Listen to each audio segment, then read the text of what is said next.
भाइयों को नमस्कार। आज फिर एक बार आप लोगों का स्वागत है हमारे YouTube चैनल पर।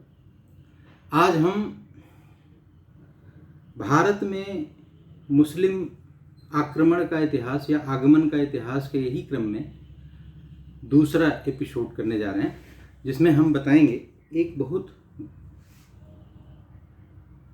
महत्वपूर्ण युद्ध जो आर्यावर्त पर लड़ी गई, भारत भूमि पर लड़ी गई, जिसका हमें इतिहास में बहुत कम उल्लेख मिलता है। वो युद्ध है बहराइच का युद्ध, जो 1034 ईस्वी में महमूद गजनवी के भांजे सालार मसूद गाजी और हमारे राजा सुहेल देव के बीच में हुआ था। इस युद्ध के बारे में पहले बताने से पहले पिछली वीडियो में हमने बताया था कि जिस तरह से मोहम्मद बिन कासिम सिंध पे आक्रमण किया और राजा दाहिर सेन की सेना को हराया, और उसके बाद हिंदुओं ने, बहुत सारे हिंदू राजाओं ने मिलकर एक बप्पा रावल के नेतृत्व में सेना बनाई और अरबों को सिंध प्रांत से ही नहीं खदेड़ा, बल्कि उनको बलूचिस्तान तक खदेड़ कर ले गए। और गजनी में जाके इसके सक्सेसर सलीम की हत्या की, और वहाँ पे आते समय बप्पा रावल ने हर 100 मील पर एक पुलिस चौकी बनाई थी, जो इनको अरबों को आने से रोकने के लिए बनाई थी, जिसकी वजह से कई सौ साल, 300-350 साल तक कोई भी अरब आक्रांता या मुस्लिम आक्रांता, अरब आक्रांता तो कभी भी नहीं आए, मुस्लिम आक्रांता भी कभी हिम्मत नहीं कर पाए, कोई भी अरब या तुर्क आक्रमणकारी हिंदुस्तान पर 300-350 सालों तक आक्रमण नहीं किया। फिर महमूद गजनवी जो 1000 से लेकर 1027 के बीच में भारतवर्ष पर 17 बार आक्रमण करता है। ये अखंड भारत की बात है, अखंड भारतवर्ष पर 17 बार आक्रमण करता है, जिसमें अफगानिस्तान, कंधार और पूरा अखंड भारत का जो क्षेत्र है उस पर महमूद गजनवी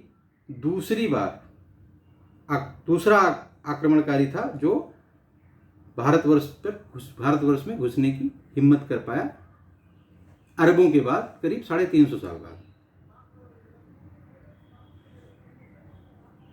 लेकिन वो कहीं भी अपना साम्राज्य स्थापित नहीं कर पाया। वो लूट मार किया और मंदिरों को तोड़े, बुत सिकन बन गया, मतलब मूर्तियों को भंग करने वाला, उसको बुत सिकन कहते हैं। बुत सिकन की उपाधि मिली उसे गाजी की उपाधि मिली। गाजी मतलब जो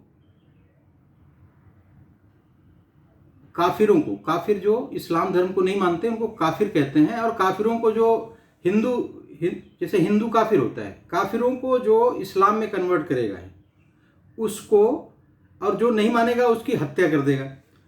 तो वाजिबुल कत्ल होता है, अगर कोई इस्लाम को नहीं मानता है तो वो वाजिबुल कत्ल है, जो इस्लाम की मान्यता है, सैद्धांतिक मान्यता है उनकी। और जो कत्ल करता है वो गाजी की उपाधि पाता है। तो गाजी की उपाधि भी महमूद गजनवी को मिली थी। और महमूद गजनवी की जब मृत्यु हुई 1030 में, तो उसका भांजा जिसकी हम बात कर रहे हैं, सालार मसूद गाजी की उपाधि इसीलिए मिली थी, वो उससे भी ज़्यादा धर्मांध था और कट्टर था। उसने संपूर्ण भारत पर विजय प्राप्त करने के लिए या भारत को इस्लाम में कन्वर्ट करने के लिए उसने एक बहुत बड़ी सेना लेकर गजनी से चला। 1 लाख की सेना लेकर वहां से चला, और छोटे मोटे जो राज्य थे भारतवर्ष में वो उसका प्रतिकार नहीं कर पाते थे, और वो आराम से घुसते हुए भारतवर्ष में प्रवेश कर गया। और वहां से चला तो मुल्तान, कंधार होते हुए और दिल्ली दिल्ली में प्रतिकार हुआ। दिल्ली के राजा राय महिपाल के छोटे भाई ने उससे एक युद्ध किया, जिसमें फाइनली महमूद सालार गाजी जीत गया, लेकिन उसकी चोटिल हुआ। बताते हैं उसके 2 दांत टूट गए और उसकी आंख पे भी चोट लगी, लेकिन फिर भी वो जीत हासिल कर पाया। और दिल्ली से वो मेरठ, बुलंदशहर, बदायूं होते हुए कन्नौज तक पहुंच गया। इनको वो सिर्फ अधीन ही नहीं करता था, बल्कि इनको कन्वर्ट भी करता था।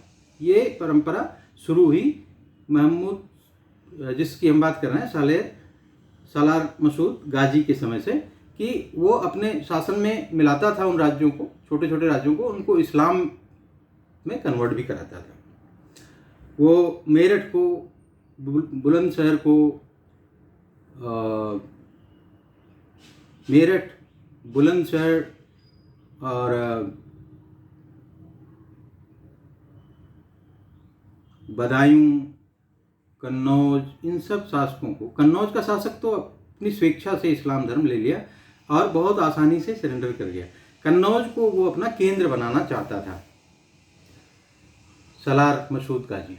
उसने कन्नौज को केंद्र बनाया और वहाँ से इस्लाम को फैलाने के लिए और इस्लाम धर्म, मंदिरों को, भारत में मंदिरों को ध्वंस करने के लिए उसने एक मलिक फैजल के नेतृत्व में एक सेना की टुकड़ी को फैजाबाद की, मलिक फैजल के नेतृत्व में उसने एक टुकड़ी बनारस के मंदिरों को ध्वस्त करने के लिए भेजा, और दूसरी टुकड़ी का, दूसरी सेना का, जो बड़ी सेना थी, उसका खुद स्वयं नेतृत्व करते हुए अयोध्या के मंदिरों को और तीर्थ स्थल को ध्वस्त करने का उसका प्रयास था, जिसका अब आगे हम वर्णन करने जा रहे हैं।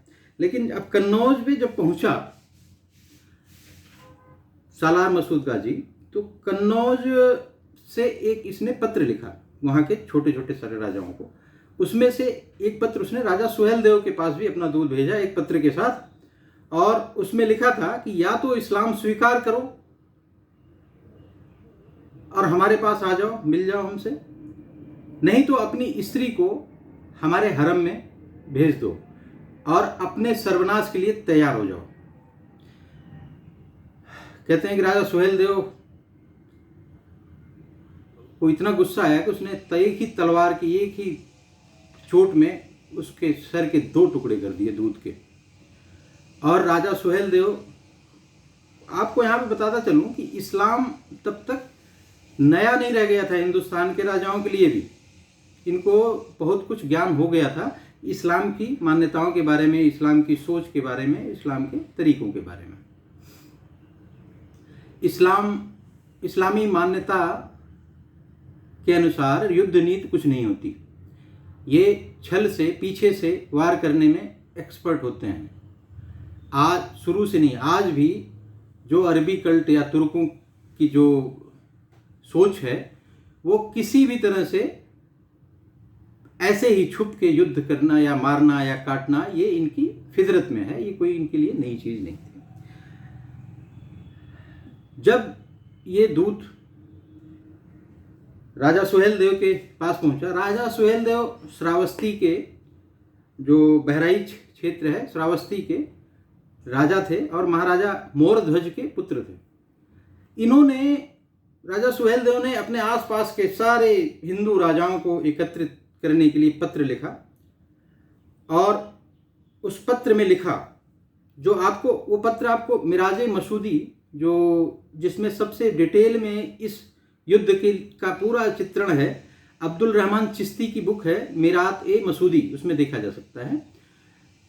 उन्होंने पत्र लिखा अपने आस पड़ोस के सारे राजाओं को, और लिखा कि भारतवर्ष पर तुर्कों के आक्रमण का परिणाम होगा कि खुले में घूमने वाले सनातनी सांड अब कैद कर लिए जाएंगे।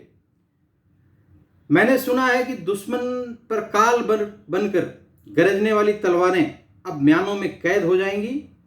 और आगे लिखते हैं कि मैं धर्म युद्ध का शंखनाद करने जा रहा हूं।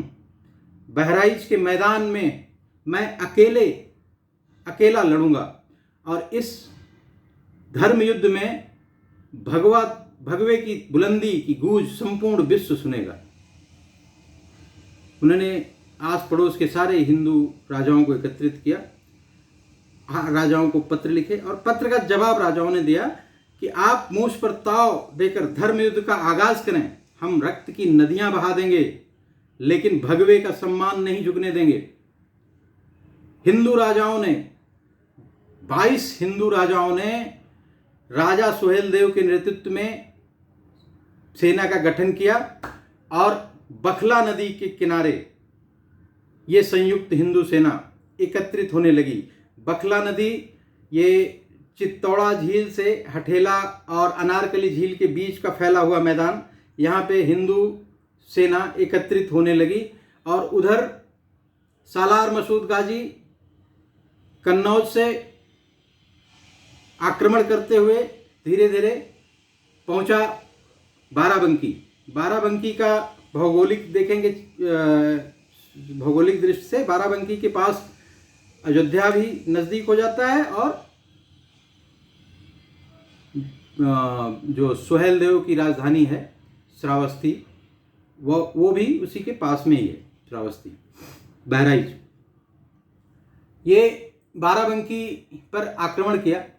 सुहेल देव ने बाराबंकी के राजा को भी इस धर्म युद्ध में अपने सहयोग के लिए आमंत्रित किया था, लेकिन बाराबंकी के शासक नहीं आए और कन्नौज के शासक को भी किया था। कन्नौज का शासक तो सरेंडर कर गया, इस्लाम में अपने को धर्मांतरित कर लिया और सालार मसूद गाजी के साथ मिलकर अयोध्या पर को नष्ट भ्रष्ट करने के लिए और हिंदुओं मतलब इस्लाम कन्वर्ट होने के बाद तो आप समझते हैं कि वही बात आ जाती है कि सबको अब दारुल हर्ब से दारुल इस्लाम बनाना है। तो वो मानसिकता लेकर सालार महमूद गाजी के साथ मिलकर बाराबंकी पर आक्रमण किया और बाराबंकी के राजा को हरा दिया। बाराबंकी का जब युद्ध हो ही रहा था तो उस समय कन्नौज के शासक ने सालार मसूद गाजी को बताया कि आपको अयोध्या पर आक्रमण न करके आप पहले बहराइच को जीतिए, राजा सुहेल देव को हराइए, उसके बाद फिर आराम से अयोध्या को हम नष्ट कर सकते हैं। कहते हैं कि इस समय राजा सुहेल देव ने एक पत्र और लिखा सालार मसूद गाजी को और उसमें लिखा कि ये धरती हमारी है और आप यहाँ से चले जाएं, इसी में भलाई है हमारी। तो सालार मसूद गाजी ने जवाब दिया कि ये धरती अल्लाह की है और अल्लाह की धरती के लिए तो युद्ध होगा। और इस तरह से इस्लामिक सेना, तुर्कों की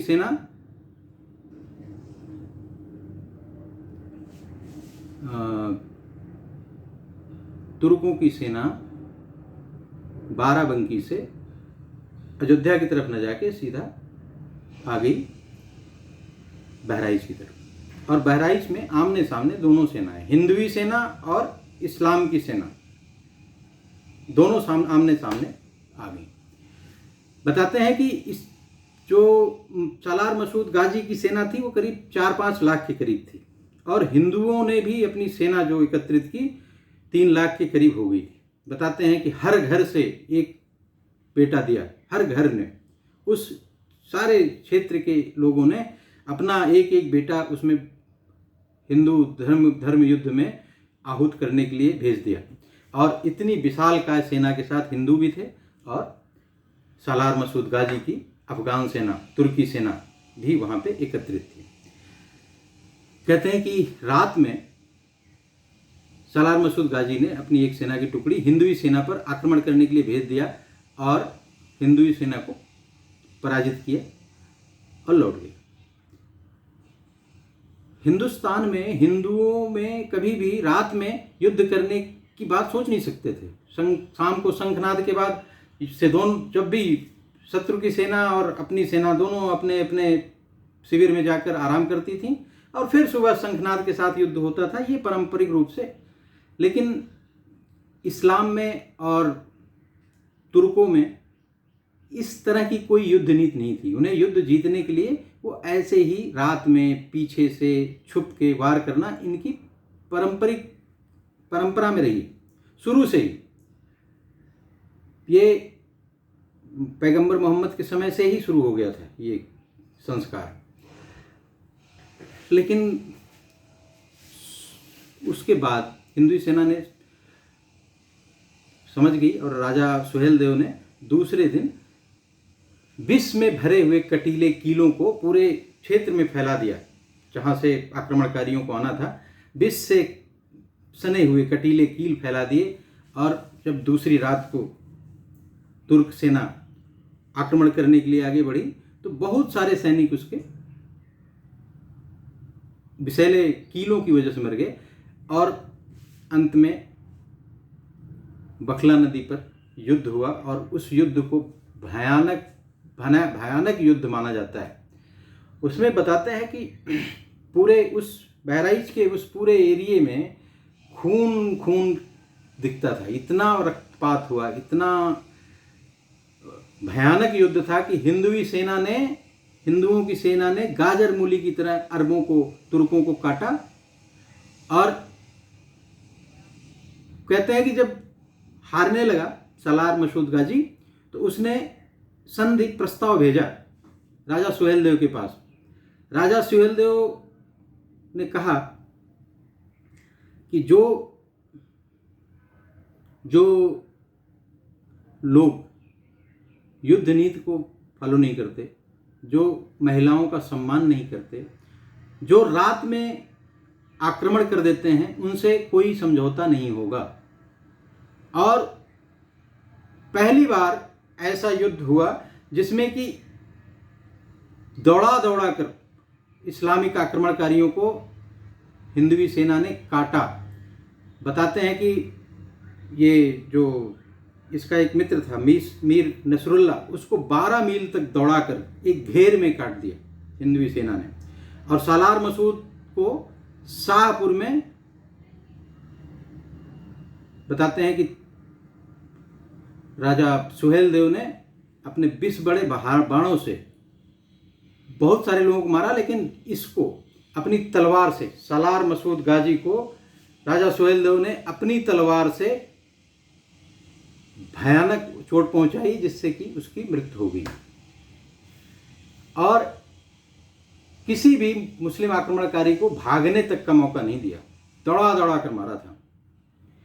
इसके बाद ये युद्ध एक ऐतिहासिक युद्ध था। इस युद्ध की वजह से अगले 150 साल तक फिर तुर्क कभी भी हिम्मत नहीं कर पाए कि वो हिंदुस्तान की धरती की तरफ देखें। इस युद्ध के बाद आप देखेंगे कि करीब 150 साल, मतलब 1192 में तराइन के मैदान में मोहम्मद गोरी के नेतृत्व में फिर तुर्क सेना भारत पर आक्रमण करने की हिम्मत जुटाती है और तराइन के द्वितीय युद्ध में पृथ्वीराज चौहान की हार होती है। लेकिन 150 साल तक हिंदुस्तान की भूमि को सुरक्षित रखने वाले राजा सुहेलदेव का आज उस क्षेत्र में एक स्मारक नहीं है। आज उनको उनकी संतानें भूल चुकी हैं और उस पे सिर्फ आज की दौर में राजनीति होती है। बताते हैं कि वहाँ पे 1250 में नसरुद्दीन महमूद, एक दिल्ली सल्तनत का शासक था, उसने एक दरगाह बनाई जहाँ पे सलार मसूद गाजी मारा गया था। और उस दरगाह पे बहुत सारे हिंदू मुसलमान पूजने जाते हैं उसको और इस हिंदुई सेना को चढ़ाते हैं। आज राजा सुहेलदेव जैसे प्रतापी राजा पर राजनीति करने वाली बहुत सारी पार्टियां बनती जा रही हैं। बहुत सारे लोग, कोई उन्हें पासी से जोड़ता है, कोई उन्हें राजभर समुदाय से जोड़ता है, कोई छत्री से जोड़ता है, लेकिन वो किसी धर्म और किसी वर्ग विशेष से जोड़ने से अच्छा है वो हिंदुओं को एकत्रित करने वाले एक ऐसे महान योद्धा और ऐसे महान राजा थे जिनको किसी धर्म, किसी वर्ग से नहीं जोड़ना चाहिए। वो उनको सारे हिंदुओं को संगठित करके और इस्लाम को रोकने वाले एक महान योद्धा के रूप में देखना चाहिए हमें, न कि उन्हें क्षत्रिय, ब्राह्मण, वैश्य, शूद्र, पासी मौर्य, किसी भी जैन, कई तरह की बातें हर आदमी अपने से जोड़ने की, ठीक है, वो जोड़ना बुरी चीज़ नहीं है, लेकिन उन्हें अच्छे तरीके से जोड़ना चाहिए, उन पर राजनीति नहीं होनी चाहिए। और इस घटनाक्रम को सलार मसूद गाजी की कब्र पे आपको बहुत सारा वृत्तांत मिलेगा कि बहुत सारे राजा, अकबर भी वहाँ जाया करते थे, और बताता है वो आईने अकबरी में कि वहाँ रोते थे। बहुत सारे लोगों को वृत्तांत मिलेगा। लेकिन राजा सुहेल देव के बारे में सिर्फ लोक कथाओं में रह गया। लोक कथाओं में ये बताया जाता है कि जब काल ने पास में बांध कर सालार मसूद को बहराइच ले आया और इंद्र भगवान प्रकट होकर सालार मसूद का वध किया। इंद्र के रूप में सुहेल देव को दिखाया जाता है। लेकिन हमारे भारतवर्ष का दुर्भाग्य है कि हमारे वामपंथी इतिहासकारों ने कभी इस इतिहास को सही ढंग से हमारे लोगों के बीच में रखा ही नहीं। इस तरह से भारतवर्ष में ये दूसरा मुसलमानों का प्रभावकारी आक्रमण था, जिसका हिंदुओं ने भयानक प्रतिरोध किया और 150 साल तक हिंदू भूमि को इस्लाम से सुरक्षित रखने में सफल रहे। हम इस एपिसोड को यहीं ख़त्म करते हैं। काफ़ी बड़ी वीडियो हो गई है और आज यहीं पर अगले एपिसोड में हम फिर किसी ऐसे ही युद्ध की बात करेंगे। हमारे चैनल को लाइक करें, सब्सक्राइब करें और बेल आइकन दबाएं, जिससे हमारे आने वाले वीडियो आपको मिलते रहें। धन्यवाद। वंदे मातरम। जय हिंद।